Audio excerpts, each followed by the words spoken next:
नमस्कार विद्यार्थी मित्रों, वाघेश्वरी विद्यालय ऑनलाइन क्लासेसनी अंदर आप सौ विद्यार्थी मित्रों हार्दिक स्वागत है। धोरण 10 अंग्रेजी विषयनी अंदर आज આપણે प्रकरण number 5 unit number 5 playing with fires विषय अभ्यास करीशुं।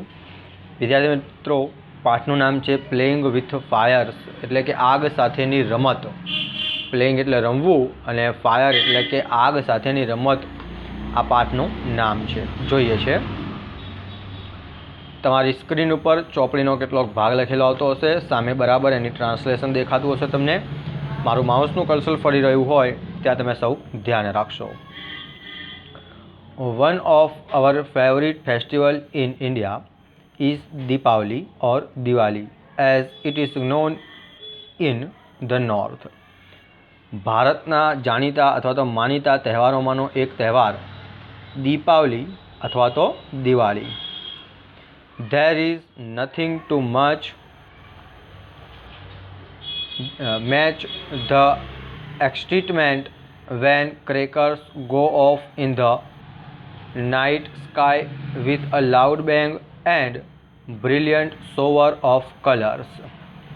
જ્યારે રાત્રે આકાશમાં ફટાકડાનો મોટા અવાજો સાથે અને તેજસ્વી રંગના ફુવારાઓ સાથે જાય છે।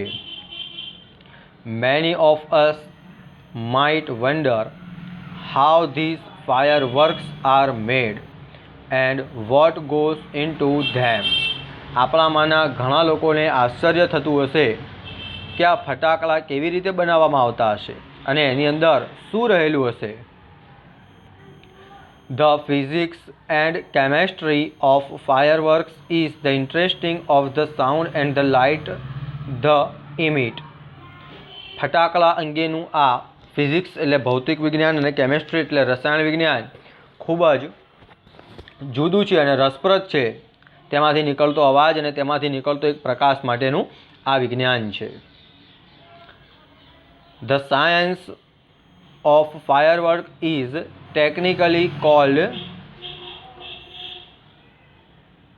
pyrotechnics from the Greek word pyre meaning fire and technique meaning an art। ફટાકડાના વિજ્ઞાનને ટેકનોલોજીની ભાષામાં એટલે કે તકનીકી ભાષામાં પાયરોટેકનિક્સ કહેવામાં આવે છે। ગ્રીક શબ્દમાં પાયર PYR જે માઉસ ફરે છે ત્યાં ધ્યાન રાખીએ PYR પાયર શબ્દનો અર્થ થાય છે આગ અને ટેકનિક્સનો અર્થ થાય છે કળા। Pyrotechnics includes not only fireworks but also a whole range of devices। They use similar material and principles from safety matches that we use every day to solid fuel rocket boosters of the space shuttle। પાયરોટેકનિક્સમાં માત્ર ફટાકડા જ નહીં પરંતુ એવા સાધનોની વિશાળ શ્રેણીની સરખામણીમાં અને સિદ્ધાંતોનો ઉપયોગ પ્રિન્સિપલ જે છે વિદ્યાર્થી મિત્રો અહીંયા ખાસ શબ્દ ધ્યાન રાખીશું પ્રિન્સિપલ્સ લખેલું છે।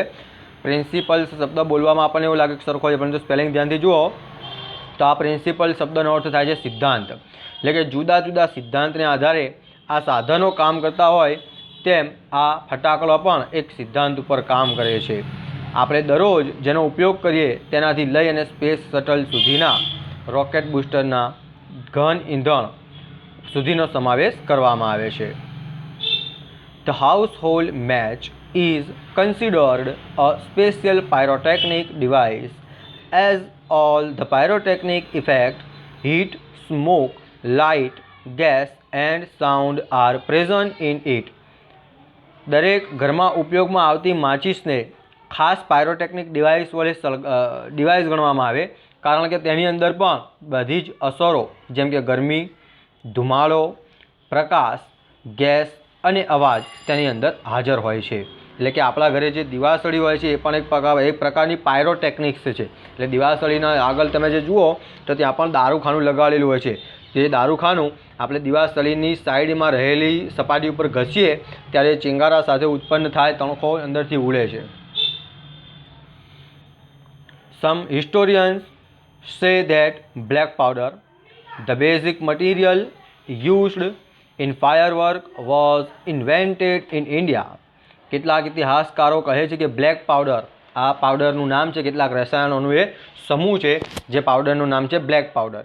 બ્લેક પાવડર કે જે ફટાકડામાં વપરાય છે, મૂળભૂત સામગ્રી જે ફટાકડાની, એની શોધ ભારતમાં થઈ હતી.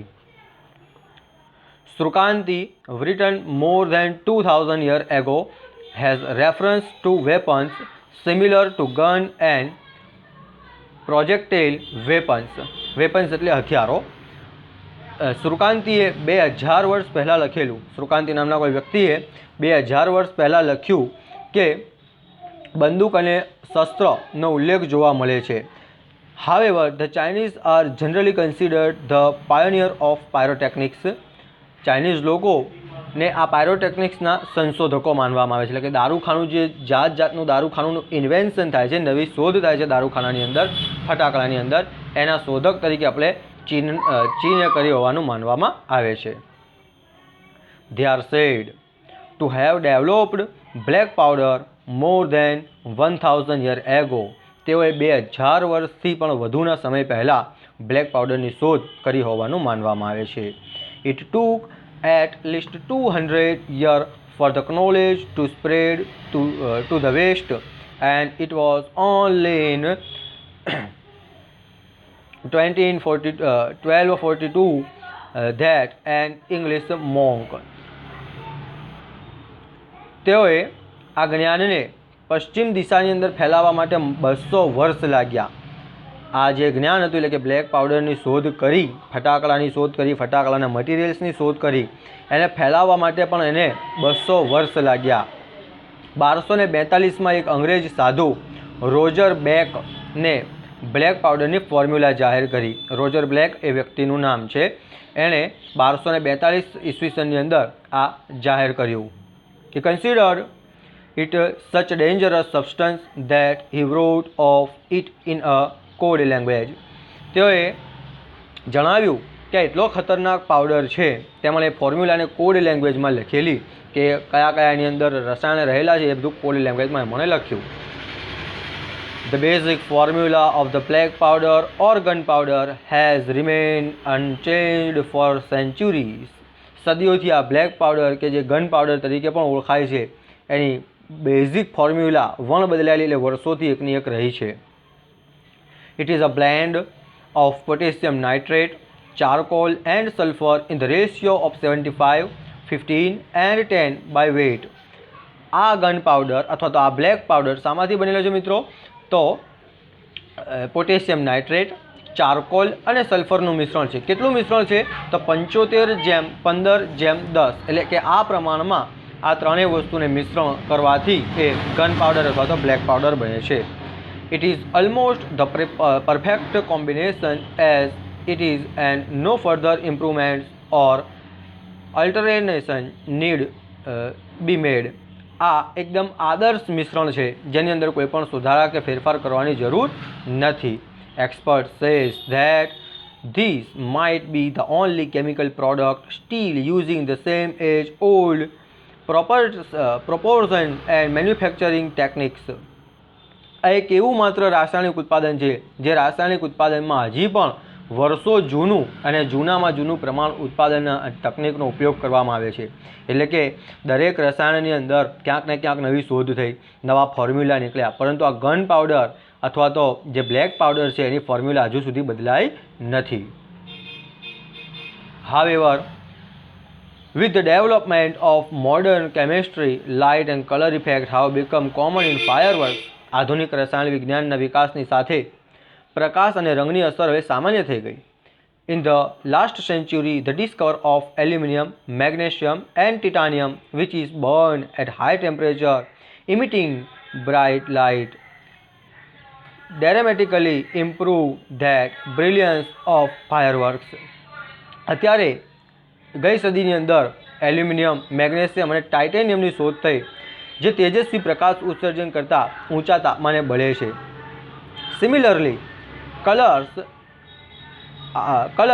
Two are a recent development, અને આ રંગો પણ તાજેતરનો જ વિકાસ છે. The principal colour emitters in pyrotechnics were identified after decades of research, દાયકાઓ પછીના સંશોધનમાં પાયરોટેકનિક્સના મુખ્ય ઉત્સર્જકની શોધ કરવામાં આવી. These colors are formed in one of the two ways, luminescence and luminescence એટલે કે ગરમી વગર ચમકતા અને અગ્નિથી પ્રકાશ થતો. ઇન્કેડેસન્સ, આ બે શબ્દો તમે ખાસ યાદ રાખશો. લ્યુમિનેસન્સ અને ઇન્કેડિસન્સ એટલે કે ગરમી વગરનો પ્રકાશ અને અગ્નિથી થતો પ્રકાશ. આ બે પ્રકારના પ્રકાશો એ શોધ કરવામાં આવી. અગ્નિથી થતો પ્રકાશ, incandescent light is produced when a substance is heated so much that it begins to glow. અગ્નિથી થતો પ્રકાશ કે જ્યારે પદાર્થ સળગે ત્યારે એટલો બધો ગરમ કરવામાં આવે કે એના અંદરથી એક પ્રકાશ ઉત્પન્ન થાય છે અને ચમકવા લાગે છે. Heat causes the substance to become hot and glow, initially emitting infrared, then red, orange, yellow and white light as becomes increasingly hotter. જ્યારે શરૂઆતમાં આ ઇન્ફ્રારેડ રંગ ફેંકે છે, પછી લાલ ગરમ થાય એટલે લાલ બને, નારંગી બને, પીળો બને, સફેદ રંગ ફેંકે છે. જ્યારે અગ્નિના તાપમાનને નિયંત્રિત કરવામાં આવે છે, when the temperature of firework is controlled, the glow of its metallic substance can be manipulated to be desired color at the proper time. જ્યારે અગ્નિના તાપમાનને નિયંત્રિત કરવામાં આવે છે ત્યારે ધાતુના પદાર્થોની ચળકાટ યોગ્ય સમય ઇચ્છિત રંગથી ઉત્પન્ન પણ કરી શકાય છે. એટલે કે આવા જુદા જુદા પ્રકારના હીટ તમે રાખી જુદા જુદા પ્રકારની ગરમી આપીને પણ તમે આ જુદા જુદા રંગો ઉત્પન્ન કરી શકો છો. The principle behind any work is that when heat is applied to fuel, કોઈ પણ આતશબાજી પાછળનો સિદ્ધાંત, આતશબાજી એટલે જ્યારે આપણે ફટાકડા ફોડીએ છીએ, સળગાવીએ છીએ ફટાકડાને, એની વાત છે. સિદ્ધાંત એ છે કે જ્યારે ગરમીને બળતણ પર લાગુ કરવામાં આવે ત્યારે ઇટ બર્ન યુઝિંગ ઓક્સિજન. ઓક્સિજનની હાજરીમાં એ પદાર્થ સળગે છે. જો ઓક્સિજન હાજર ન હોય તો કોઈ પણ પદાર્થ સળગી શકતો નથી. However, because the fuel is packed tightly to keep the heat in burning take place all of a sudden, તેથી કરીને ગરમીને જાળવી રાખવા માટે બળતણને ચુસ્તપણે બંધ કરેલો છે. એટલે ફટાકડો એકદમ ફિટ ભરેલો હોય છે. કોઈ દિવસ ફટાકડો ઢીલો કે અંદરથી તમને અવાજ નથી આવતો, એટલે કે એને ચુસ્તપણે બંધ કરવામાં આવે છે જેથી અચાનક સળગે અને એક ધાર્યો એના અંદરથી અવાજ નીકળે. It cause the characteristic loud noise, અને એક મોટો અવાજ નીકળે. The actual manufacturing process of firework is simple. હકીકતમાં આ જે ફાયરવર્ક છે, જે ફટાકડાની બનાવટ છે, એક સામાન્ય પદ્ધતિથી બનાવવામાં આવે છે. The raw material required are fuel, binder, oxidiser and a few other materials. આ બનાવવા માટે કાચા માલ તરીકે બળતણ, બાઇન્ડનર, ઓક્સિડાઇઝર એટલે કે બાળી નાખવા માટે અને કેટલીક અન્ય સામગ્રીને દળવામાં આવે છે. The ingredient are ground and mixed well. The mixture is forced through a machine from which it comes out as long roll or strip, and then roll it in cardboard or old newspaper with a fuse. આ બધું જ એક મશીનની અંદર નાખી અને એને મિશ્ર કરવામાં આવે. જ્યારે સંપૂર્ણ મિશ્ર થઈ જાય ત્યારે એને લાંબી ટ્રેલ્સ અને સ્ટ્રીપ્સ વડે બહાર કાઢવી અને કાર્ડબોર્ડ એટલે કે કડક પેપર અથવા તો ઓલ્ડ પેપર એટલે કે જૂના પેપરની અંદર એને ફ્યુઝ સાથે, ફ્યુઝ એટલે આપણી ભાષામાં એને દિવેટ કહીએ છીએ, એની સાથે એને બાંધવામાં આવે છે. તો વિદ્યાર્થી મિત્રો, આજનો જે પાઠ છે એ તમારા મનગમતા તહેવાર દિવાળી વિશેનો પાઠ હતો. એટલે વારંવાર પુનરાવર્તન કરી અને આ પાઠ વાંચજો. આ પાઠ અહીંયા અડધો થયો છે. આવતા વિડીયો લેક્ચર્સની અંદર બાકીનો અડધો પાઠ આપણે શીખીશું. ધન્યવાદ.